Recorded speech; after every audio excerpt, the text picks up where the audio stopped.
Okay guys, quick video paano gumawa ng account kay Canva para sa mga content creator, teachers, or students na gustong gumamit ng Canva using our computer or desktop.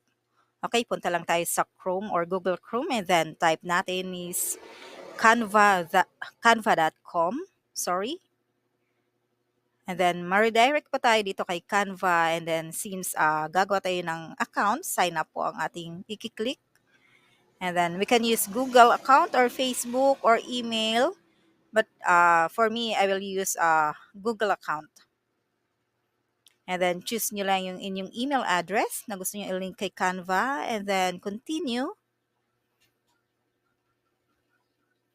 Okay. So successfully. And then what will you be using Canva for? For me, it's for personal use. And then we can start our free trial now. Okay, so dito skip ko muna pero pwede na kayong pumili dito either yearly or monthly basis ang pipiliin ninyong subscription. So this is for the pro account. If monthly basis, 300 pesos. Pero if yearly, ang babayaran ninyo ay 2,500 for 12 months na yon. In short, for 1 year na. And we have here 30 days pro account free trial at pwede natin siyang i-cancel anytime before ma-end yung free trial natin. And 7 days before ma-end yung pro account free trial, magno-notify sa iyo or magsiset ng reminder si Canva na after a week ay magbibill na tayo depende kung anong pinili nating subscription.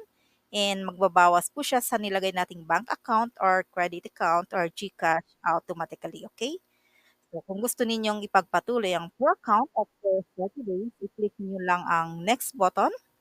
And then, ma-redirect kayo sa payment method kung saan i-enter ninyo ang inyong bank account or credit account or GCash account.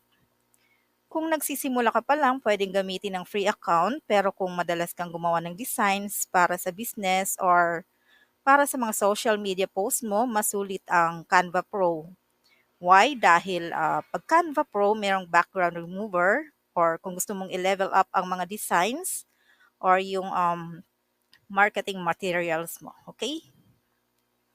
So, in this video, skip ko muna and gagamitin ko na lang muna yung free trial ng Pro account. And then, once na-skip ko to, meaning after 30 days, ay free account na lang ang Canva ko. Pero, don't worry guys, dahil pwede kang gumawa ng designs gamit ang Canva for free. So, congratulations! Pwede na kayong gumawa ng designs, logos or brochures gamit ang Canva. So again guys, please like and subscribe. Sana makatulong itong tutorial na ito sa inyo. Huwag kalimutang i-click ang notification bell below para ma-notify kayo every time may bago tayong tutorial.